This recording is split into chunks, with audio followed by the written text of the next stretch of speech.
The massive alien warship Void Hunter drifted through the outer rim of human space, its sleek hull gleaming under distant starlight. Captain Rex stood on the bridge, watching the scanner displays with growing concern. The Galactic Council had sent them to investigate reports of a mysterious human vessel that had been spotted in this sector. "Sir, we're picking up something on long-range sensors," reported Navigator Tom from his station. "It's big, really big." Rex moved closer to the main display. What appeared before them defied everything the galaxy knew about human technology. A massive battleship hung in the void, its design unlike anything in the Council's databases. The vessel was nearly 2 kilometers long, with armor plating that seemed to absorb light itself. "That's impossible," whispered Chief Engineer Mark, his 3 eyes wide with disbelief. "Humans barely have faster-than-light travel. They shouldn't be able to build something like that." The alien crew had good reason to be shocked. Humanity had only joined the galactic community 50 years ago, and their technology was considered primitive by Council standards, most human. Ships were small patrol craft or basic cargo haulers. Nothing like the monster floating before them. "Run a full sensor sweep," Rex ordered. "I want to know everything about that ship."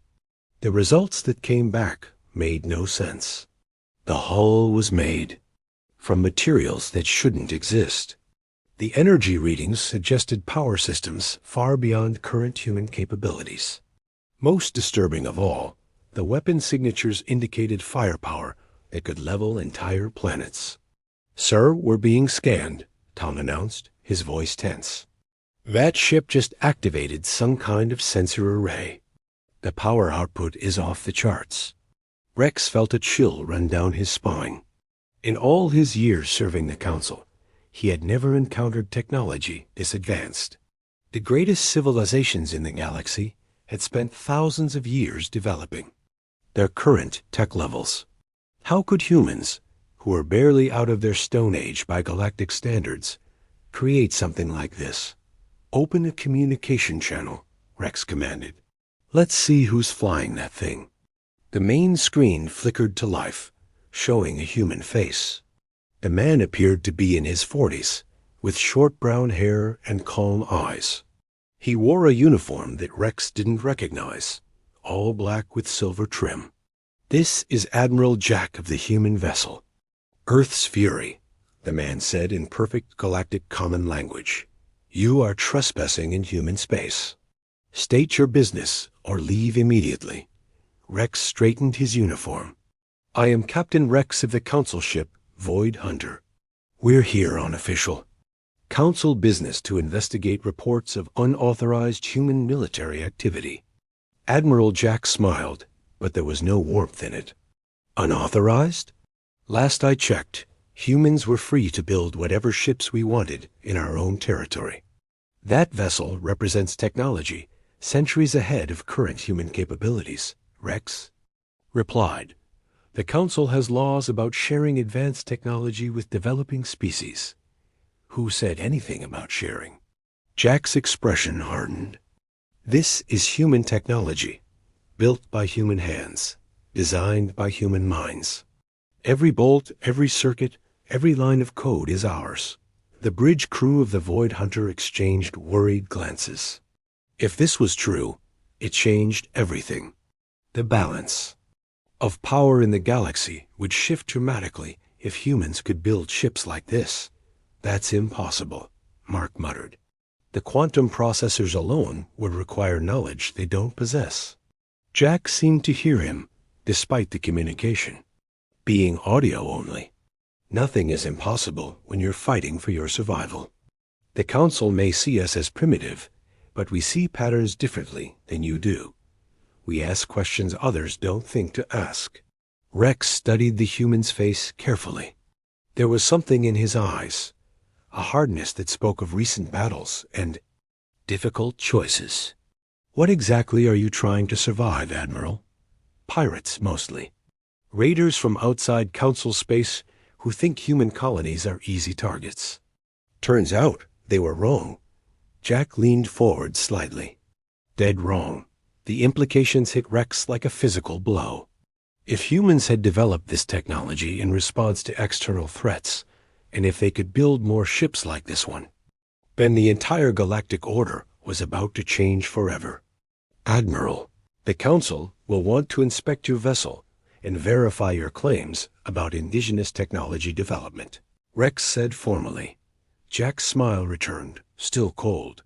The Council is welcome to try. But I should warn you, Earth's fury doesn't take kindly to unwelcome visitors. And we have 17 sister ships, just like her, patrolling human space. The communication cut off, leaving Rex staring at a blank screen and wondering if his ship was already in the crosshairs of weapons. That shouldn't exist. Captain Rex stared at the blank communication screen for several long seconds before turning to his crew. The bridge of the Void Hunter had fallen silent, except for the soft hum of life support systems. Sir, should we withdraw and report back to Council Command? Navigator Tom asked, his voice barely above a whisper. Before Rex could answer, the ship's alert klaxons began wailing. Chief Engineer Mark's tentacles flew across his control panel as new data flooded in. Captain, we have a problem, Mark announced. I'm detecting 17 new contacts jumping into the system. They're all the same class as that first human ship. Rex felt his blood run cold. Through the main viewport, he could see the stars themselves, seeming to bend and twist as massive shapes dropped out of faster-than-light travel. One by one, enormous human warships materialized around them, forming a perfect sphere with the Void Hunter at its center. This is impossible, Tom breathed. Our intelligence reports said humans had maybe 30 ships total in their entire fleet. These things aren't even in our databases. The communication system crackled to life again. Admiral Jack's face reappeared on the screen, but this time he wasn't alone. Behind him, Rex could see what looked like a massive command center with dozens of humans working at stations filled with technology that shouldn't exist. Captain Rex, Jack said calmly, I believe you wanted to inspect human vessels. Well, now you have plenty to choose from. Rex tried to keep his voice steady. Admiral, this is an act of aggression against a Council vessel. The Void Hunter is on a peaceful mission. Peaceful? Jack raised an eyebrow. You brought weapons into our space and demanded to board our ships. How exactly is that peaceful? The alien captain looked around his bridge. His crew was scared. He could see it in their eyes. The Void Hunter was one of the most advanced ships in the Council fleet, armed with weapons that could crack moons and defended by shields that had never been breached. But somehow, surrounded by these impossible human vessels, it felt as fragile as an egg. Our sensors indicate your ships are carrying weapons capable of planetary destruction, Rex said. The Council has laws about such weapons. Your Council has laws about a lot of things. Another human voice cut in. The screen split to show a second human, a woman with short red hair and the same black uniform. I'm Captain Lisa of the Human Pride. We've been studying your laws very carefully. A third human appeared on screen, an older man with gray hair. Captain Bob of the Starbreaker here. Did you know that according to Council Law 847B, any species that can demonstrate indigenous technological superiority in their home territory is eligible for immediate reclassification? Rex's heart sank. He knew that law. It was ancient, written thousands of years ago when the Council was still expanding and encountering new species. No one had invoked it in over a millennium. You can't seriously be claiming technological superiority. Mark sputtered from his station. You've had space travel for less than a century. Admiral Jack's expression grew serious. Chief Engineer Mark, isn't it? Tell me, how long did it take your species to develop quantum entanglement communication? Nearly 3,000 years from first spaceflight, Mark replied automatically, then stopped as he realized what he'd admitted. We did it in 47 years, Jack said simply. Your people took 5,000 years to develop gravity manipulation. We managed it in 31. Should I continue? A bridge crew exchanged glances. The implications were staggering. If humans could develop advanced technology at such incredible speeds, they wouldn't stay a junior species for long. How? Rex asked, genuinely curious now despite his fear. Captain. Lisa smiled. We think differently. Your species, all the council species, you develop technology in straight lines. Step by step, building on what came before. Humans don't think that way. We skip steps. We ask what if instead of what next. Plus, added Captain Bob, we've been watching your technology for 50 years. Learning from it, improving on it, taking your 1,000-year developments and compressing them into decades. Admiral Jack leaned forward. Captain Rex, you came here to investigate human technology. Well, here's your investigation. We're not the primitive species you thought we were. We never were. We just needed time to show you what we could really do. The stars outside seemed to pulse with a strange energy. Rex realized that 18 human warships were now pointing enough firepower at his vessel to vaporize it instantly. What do you want? Rex asked quietly. Jack's smile was sharp as a blade. We want a new conversation with the Council. And we want it now. The massive holographic display in the center of the Void Hunter's bridge flickered to life, showing a three-dimensional map of the local star system. Admiral Jack's voice came through clearly as he began what could only be described as a lecture. Captain, Rex, your Council databases show this system as empty except for a few asteroids and gas clouds, Jack said. But your sensors aren't quite advanced enough to see what we've been building here. As he spoke, new contacts began appearing on the display. Rex watched in growing horror as dozens, then hundreds of structures materialized throughout the system. Space stations, mining platforms, defensive installations, an entire hidden infrastructure that the Void Hunter's advanced sensors had completely missed. How is this possible? Rex whispered.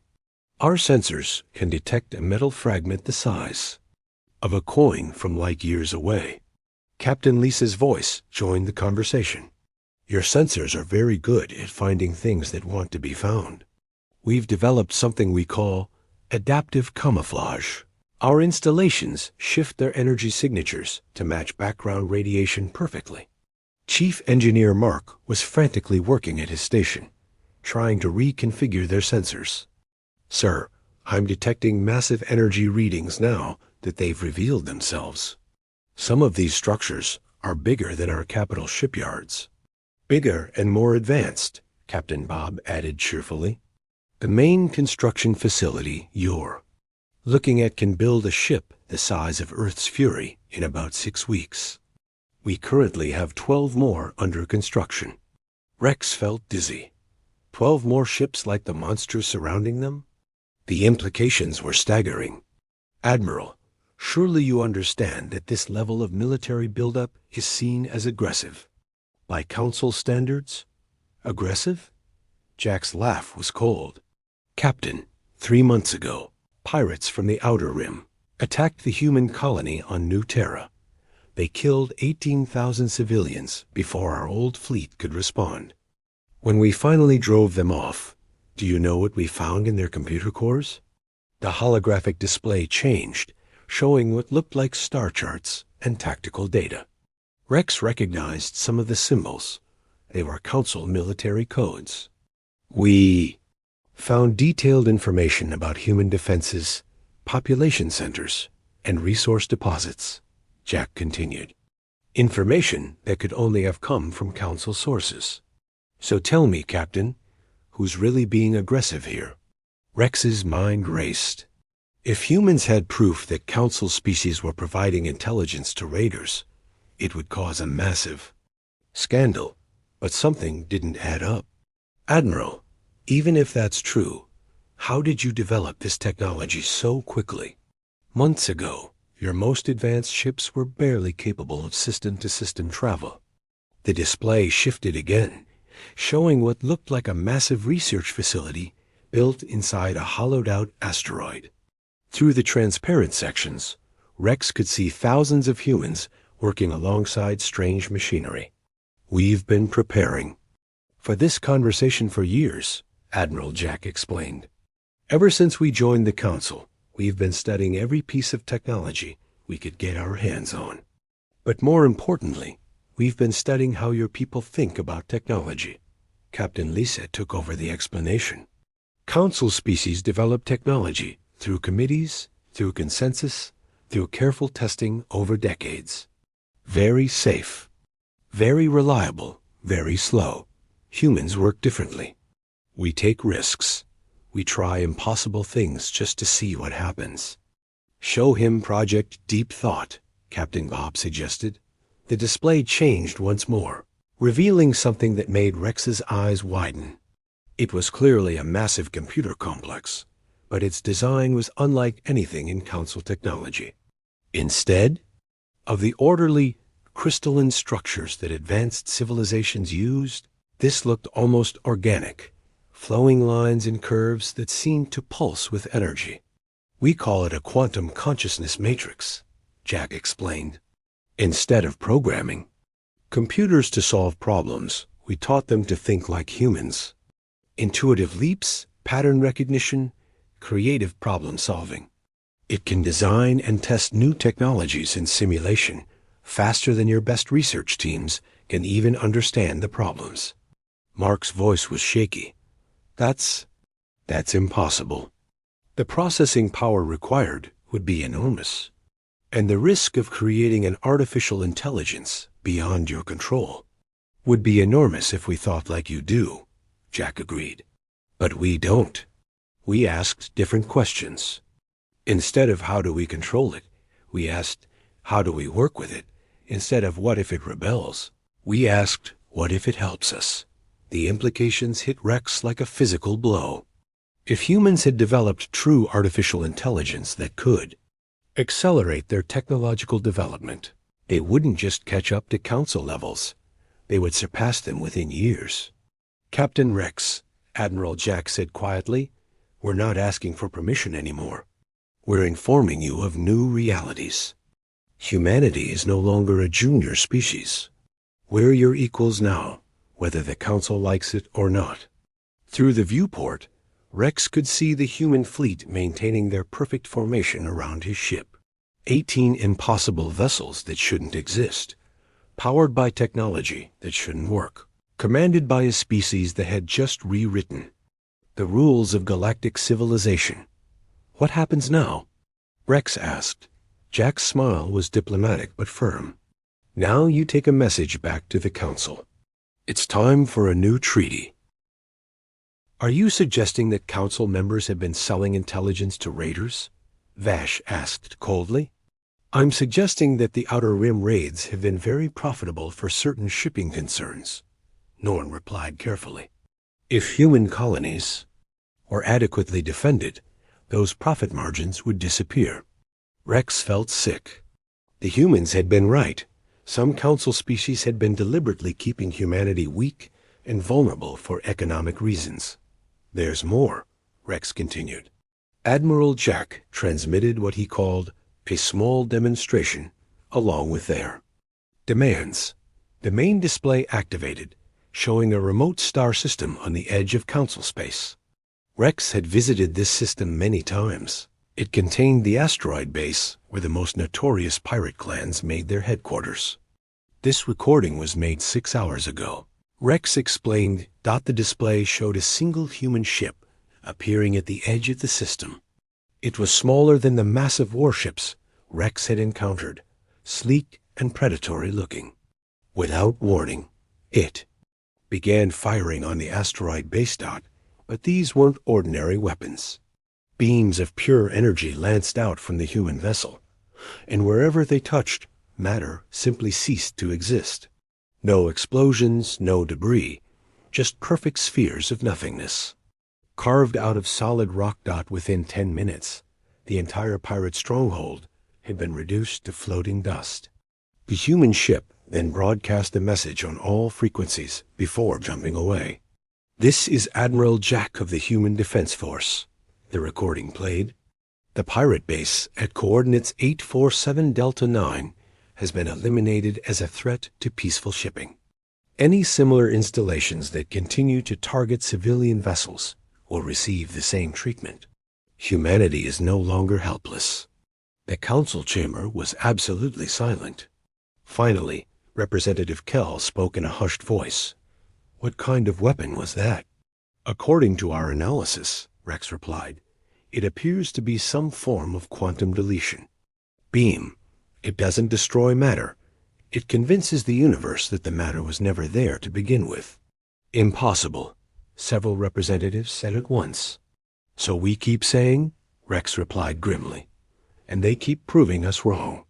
Council Leader Vash stood slowly, his ancient frame radiating authority. "Representatives, we face a choice. We can accept that humanity has become a major galactic power, or we can attempt to suppress them. Given their demonstrated capabilities, suppression would likely mean war. A war we might not win," added Representative Tor from the military command. "If they can build 18 ships like that, they can build more. And their technology advantage appears to be accelerating. So what do you recommend?" Vash asked. Doc Rex stepped forward. Admiral Jack was very clear. They don't want to rule the galaxy. They just want to be treated as equals. But they also made it clear that they won't be treated as inferiors anymore. The old relationship is over, whether we accept it or not. Vash looked around the chamber at the representatives of 47 species, all of whom were grappling with the reality that the balance of galactic power had just shifted forever. "Very well," Vash said finally. "Prepare a formal response. And someone get me a direct communication line to Admiral Jack. It seems humanity has earned the right to speak for themselves." The age of human subservience was over. 3 months later, Admiral Jack stood before the full Council Assembly, but this time as humanity's first official ambassador to the Galactic Council. The massive chamber, which had once intimidated human diplomats, now seemed smaller somehow. Perhaps it was the knowledge that 18 human warships were stationed just outside the system, or perhaps it was simply that humans no longer felt like supplicants begging for acceptance. "Honorable representatives," Jack began, his voice carrying clearly through the chamber's advanced acoustics, "I come before you today not as a military commander, but as a representative of humanity's hope for peaceful cooperation among all galactic civilizations." Council Leader Vash nodded approvingly. The investigation into the pirate intelligence leaks had revealed corruption that went deeper than anyone had imagined. 7 council species had been involved in providing information to raiders, and the scandal had shaken the galactic government to its core. "Ambassador Jack," Representative Kell said, "humanity's rapid technological advancement has raised concerns among some council members. How can we be certain that your species won't use this advantage to dominate others?" Jack smiled. "Representative Kell, I appreciate your concerns. But consider this. If humanity wanted to dominate the galaxy, would we be here talking? Our quantum deletion weapons could have eliminated any opposition months ago." The chamber stirred uneasily. Everyone knew it was true. "Instead," Jack continued, "we've used our technology to solve problems that have plagued the galaxy for centuries. The pirate clans that terrorized outer rim worlds for generations have been eliminated or have fled to the dark reaches of space. Trade routes that were too dangerous to use are now safe." Representative Norn from the Merchant Guild spoke up. "Human Defense Force patrols have indeed made shipping much safer. Our loss rates have dropped by 87% in sectors under human protection. And we're sharing our defensive technologies with any council species that requests them." Jack added, "Our quantum shielding systems are already being installed on council vessels. Our early warning networks now protect 17 different star systems. Council Leader Vash leaned forward. Ambassador, there are still questions about your artificial intelligence research. Many species fear the implications of machines that can think and create. Jack's expression grew thoughtful. I understand those fears, Council Leader. But our quantum consciousness matrix isn't a machine that thinks. It's a tool that helps humans think better. It doesn't make decisions for us. It simply allows us to process information and see patterns that we might miss otherwise. Like the pattern that revealed the pirate intelligence network? Asked Representative Tor. Exactly. And the patterns? That led to our breakthrough in faster-than-light communication, our advances in medical technology, and our development of clean energy systems that we're freely sharing with all Council worlds. The main display activated, showing statistics that made the representatives sit up and take notice. Human technology transfers had already improved life expectancy on 14 Council worlds, reduced energy costs across 37 systems, and revolutionized agriculture on colonies throughout the galaxy. The question isn't whether humanity will change the galaxy, Jack continued. The question is whether that change will happen through cooperation or conflict. We prefer cooperation. Representative Kell, who had been one of humanity's harshest critics, spoke slowly. Ambassador, what assurances can you give that humanity won't abuse its technological advantages? Jack turned to face him directly. The same assurance any species can give. Our word, backed by our actions. We've had the power to conquer for months now, and instead we've chosen to protect and share. We've had the ability to dominate trade routes, and instead we've made them safer for everyone. Besides, Jack added with a slight smile, we're not the only species capable of rapid development. 3 other Council civilizations have already begun implementing our research methodologies. In 10 years, the technological gap may not exist at all. Council Leader Vash stood. The Council will vote on humanity's full membership proposal. But first, I have a question. What does humanity ultimately want from this alliance? Jack was quiet for a moment, considering his words carefully. What we've always wanted, Council Leader, to explore, to learn, to grow, and to face the universe alongside friends, rather than as enemies. The galaxy is vast and full of wonders we haven't even imagined yet. We'd rather discover them together. The vote was closer than Jack had hoped, but decisive enough to matter. 41 species voted in favor of full human membership, with only 6 abstentions and no votes against Dot as Jack left the Council chamber. He thought about the journey that had brought humanity to this point. From a primitive species begging for acceptance to equal partners in galactic civilization in just 50 years. Not bad for a species that supposedly couldn't exist yet. Outside the chamber windows, human and alien ships flew together in formation, patrolling space that was now truly shared.